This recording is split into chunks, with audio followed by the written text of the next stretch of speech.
l'Éternel des armées, le lion de la tribu de Juda, Seigneur des seigneurs, roi des rois, chef toute chef, autorité sous toute autorité, puissance sous toute puissance, pouvoir sous tout pouvoir, ou même qui a dominé tout côté dans l'univers, ou même qui chef la maison, qui chef l'armée sous la terre, ou même qui chef tout le monde, toute bête, tout pied bois, toute création en net. Nous bénissons dans le moment ça, Seigneur. Nous avons gloire, l'honneur, louange que vous-même seul méritez. Ta propre autorité est absolue. Vous faites sembler dans le ciel et sous terre. Seigneur, nous bénissons, nous avons gloire. Et dans le moment ça, nous invitons pour prendre contrôle de l'émission ça. Prendre place, première place dans l'émission ça. Et permettre chaque petit truc capteur de l'émission ça, capable de joindre faveur, bénédiction que vous méritez. Ou bien que vous voulez bailler au Seigneur. Nous demandons au Seigneur, grâce imméritée au là, faveur au là, Seigneur, capable avec vous. Et comme ça, Seigneur, il va chercher, rester en bas jusqu'à ce que vous tournez. Nous prions comme ça dans le nom de Jésus, notre divin sauveur qui vit, qui règne au siècle des siècles. Amen. Bien-aimés, nous retournons encore pour une autre émission que nous avons joint dans Matthieu chapitre 24, verset 3. Méditation ça, Matthieu 24, verset 3, et puis Zacharie 14, verset 2 à 4, et puis 9. Zacharie 14, verset 2 à 4, et puis verset 9. C'est là que nous allons jouer une méditation par le Dieu dans le moment ça. Matthieu 24, verset 3. Il s'assit sur le mont des Oliviers. Et les disciples vinrent en privé lui dire, dis-nous quand cela arrivera et quel sera le signe de ton avènement et de la fin du monde. Zacharie 14, verset 2 à 4. Je regrouperai toutes les nations à Jérusalem pour le combat. La ville sera prise. Les maisons seront mises à sac et les femmes violées. La moitié de la ville partira en déportation, mais le reste du peuple ne sera pas retranché de la ville. Verset 3. L'Éternel sortira et combattra ces nations, comme au jour où il combat au jour de la bataille. Verset 4. Ses pieds se poseront en ce jour-là sur le mont des Oliviers, qui est vis-à-vis de Jérusalem, du côté de l'Orient. Le mont des Oliviers se fendra par le milieu, vers l'est et vers l'ouest, en une très grande vallée. Une moitié de la montagne reculera vers le nord et l'autre moitié vers le sud. L'Éternel sera roi de toute la terre. Verset 9. En ce jour-là, l'Éternel sera le Dieu unique. Verset 9 encore. L'Éternel sera roi de toute la terre. En ce jour-là, l'Éternel sera le Dieu unique. Que bon Dieu capable de bénir par moyen parole ça. Dans le moment ça, nous voulons présenter le retour imminent de Jésus. Le retour imminent de Jésus. Et pour côté, nous sommes capables de parler du jour de l'Éternel. Le jour de l'Éternel. Bien aimé, nous, le jour ça, c'est un jour que les Juifs attendent longtemps. Ils attendent depuis les Jésus est venu. Et le jour ça va arriver pour eux. Mais dans la méditation, nous présentons déjà, nous te parlons déjà de l'avènement de Jésus, l'apparition de Jésus. Mais si nous n'étions pas là pour l'apparition de Jésus, c'était faux Christ, la guerre, la famine, tremblement de terre, persécution des chrétiens, faux prophètes, prédication de l'évangile. Tout signe ça, c'est signe qui besoin fait pour Jésus-Christ capable de venir faire enlèvement, venir chercher l'église là. Mais je dis, nous allons parler d'une autre catégorie de signes. Signes ça, c'est pour le deuxième retour là, ça veut dire qu'il a mis pied sur le mont des Oliviers en Israël. Pas prêter dans le nuage encore, il a mis pied sur la terre même. Et la Bible, dans le texte que nous sommes là, il dit nous, c'est en Israël, sur le mont des Oliviers. Mais si, qui va faire nous connaître que Jésus-Christ va le mettre pied, venir pour le mettre pied sur le mont des Oliviers, même s'il laisse ça au pas là. Mais si ça c'est au même cap là, c'est abomination de la désolation. Abomination de la désolation, c'est lorsque Antichrist va établir tête dans le temple. Après contrat, il va le faire avec Israël pour 7 ans, d'arriver dans moitié 7 ans. Après 3 ans et demi, il va le dire, c'est lui-même qui bon Dieu. Et puis il va entrer dans le temple, il va faire ses sacrifices, camper sacrifices. Et puis il va l'établir. Peut-être que dans le temple, il va dire c'est lui pour adorer, c'est lui bon Dieu. Il y aurait ça abomination de la désolation. Depuis ça arrivé, depuis mon où ça arrivé, qu'on est deuxième retour pour mettre pied sous terre. C'est pas avènement, retour imminent, physique là, pour mettre pied sous terre, il va arriver.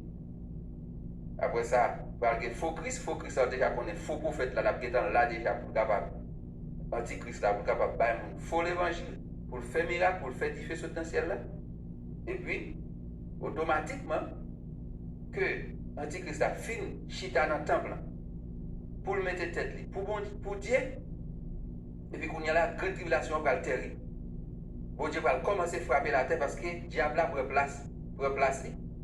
Le diable a établi dans le temple qu'on y a bon Dieu qu'on y a là en colère. Et il aurait ça le jour de l'éternel.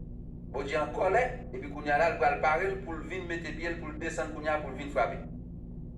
Et pendant apparaître pour descendre pour venir frapper, pour venir bataille, et puis qu'on y a là, Antichrist a même va réunir les nations par lui pour envahir Jérusalem qui est opposé pour détruire.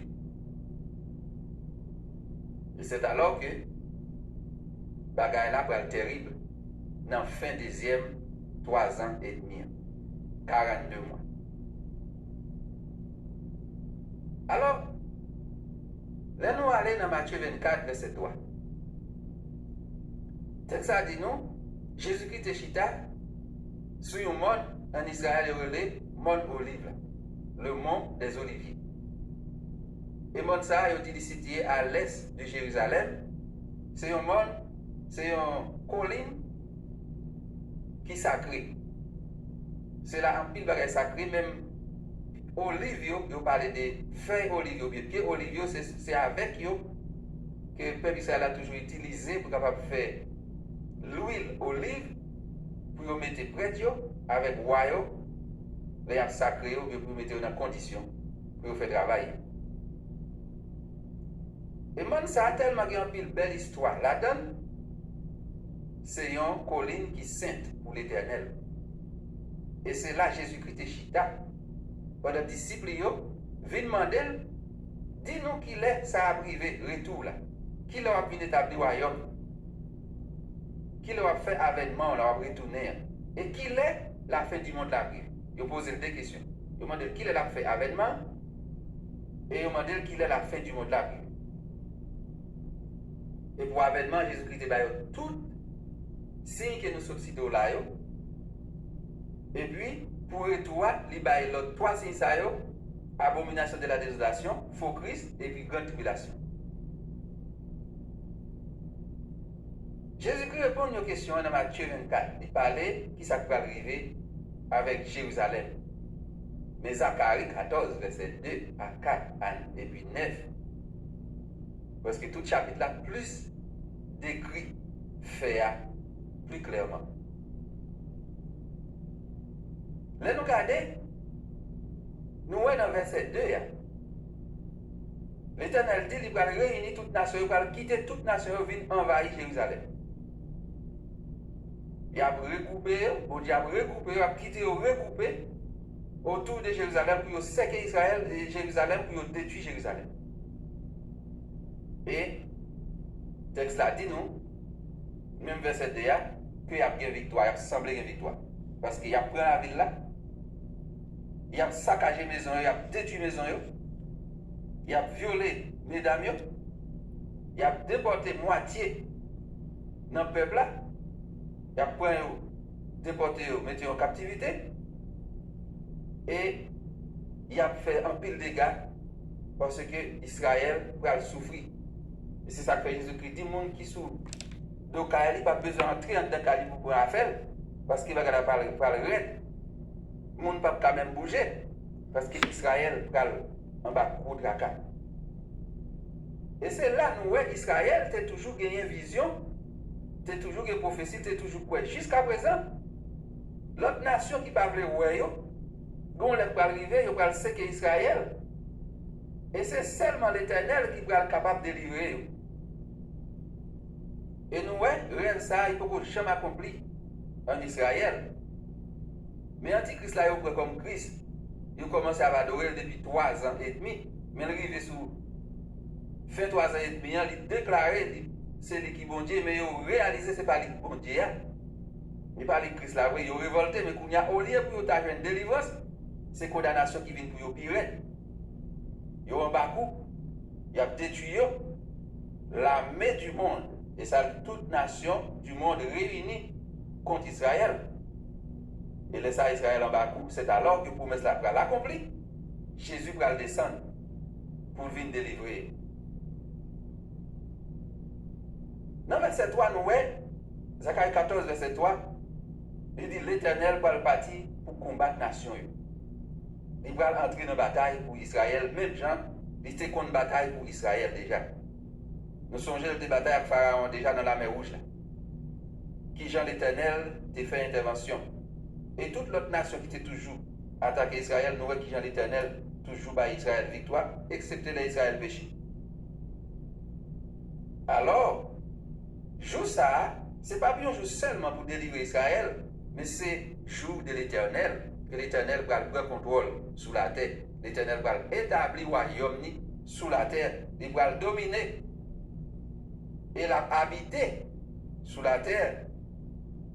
Ça, c'est un jour extraordinaire. Alors, verset 4 a dit, il posera ses pieds sur le mont des Oliviers, qui est vis-à-vis de Jérusalem de l'Orient. Le mont des Oliviers se fendra en deux, à l'est et à l'ouest. Maintenant, il va le fendre parce que pied l'Éternel va descendre sous lui.